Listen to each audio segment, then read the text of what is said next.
नमस्कार, news for nation देख रहे हैं आप। मैं हूं आपके साथ धीरज सिंह।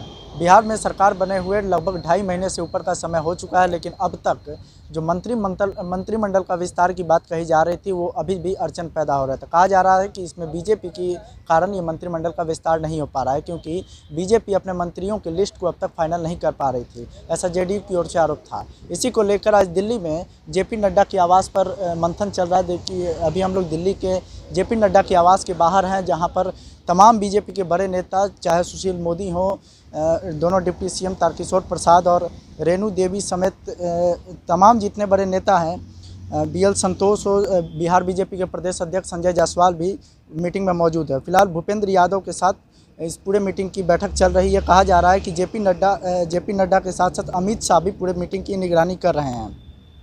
बता दें कि जिस प्रकार से लगातार कहा जा रहा था कि बीजेपी की ओर से ये नामों का फाइनल नहीं किया जा रहा है, उसका सबसे बड़ा कारण है कि उनकी लिस्ट तैयार नहीं हो पा रही थी। भाजपा नेतृत्व के सामने यह सबसे बड़ा सवाल खड़ा हो गया था कि वो मंत्री किसे बनाए।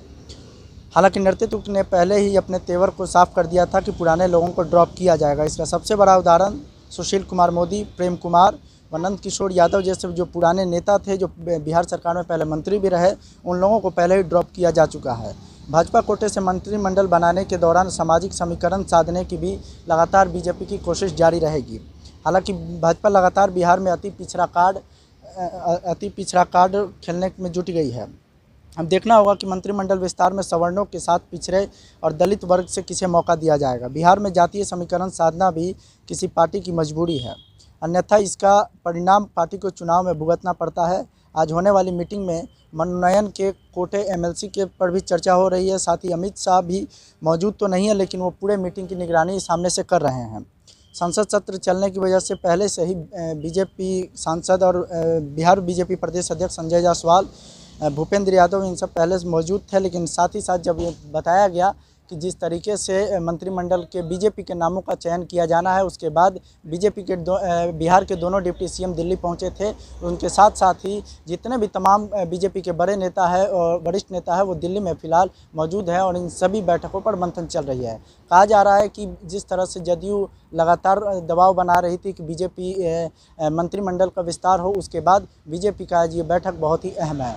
फिलहाल देखना यह है कि बीजेपी के इस बैठक के बाद क्या निष्कर्ष निकालता है और किन लोगों को मंत्रिमंडल में शामिल किया जाता है। फिलहाल इस वीडियो पर आपकी क्या राय है, ये हमें कमेंट बॉक्स में बताएं। अब तक हमारे न्यूज़ फॉर नेशन चैनल को सब्सक्राइब नहीं किया, चैनल सब्सक्राइब कर लें। इस वीडियो पर फेसबुक पर देख रहे हैं तो पेज को लाइक करें और फॉलो करें। शुक्रिया।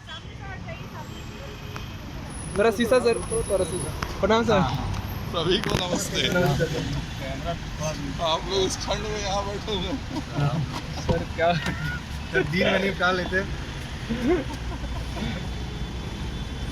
सर आज बजट के अलावा भी कुछ खास हो जाएगा। बजट पे तो सर बुलाए ही थे। इतना खास है कि अब इससे ज्यादा खास क्या होगा। ठीक, नमस्ते। ठीक सर।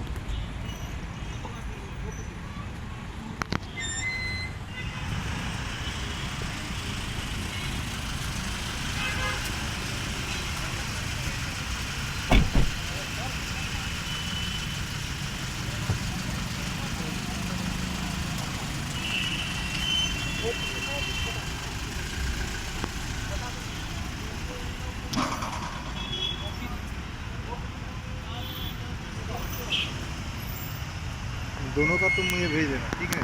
ठीक है, भेज दूँगा। दो काम नहीं बना पाई, इसका भी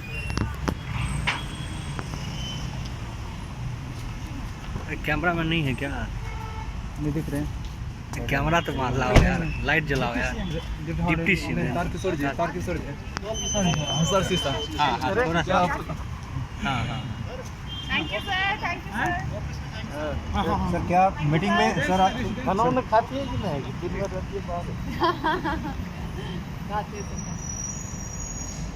फील्ड में ही सर खाना पीना हो जाता है। ठीक है, थैंक यू कुछ सर। पूछना है हाँ अभी? आके आके सर, आके उसमें तो बोल ही दिए थे, वही है, आके लो। हाँ आइए तो सर, आके मैंने तो बाइट हो गया। पीएसओ नहीं जाता है। नहीं है यार भाई, उसमें तो आप बोल चुके हैं दिन में सर। आइए।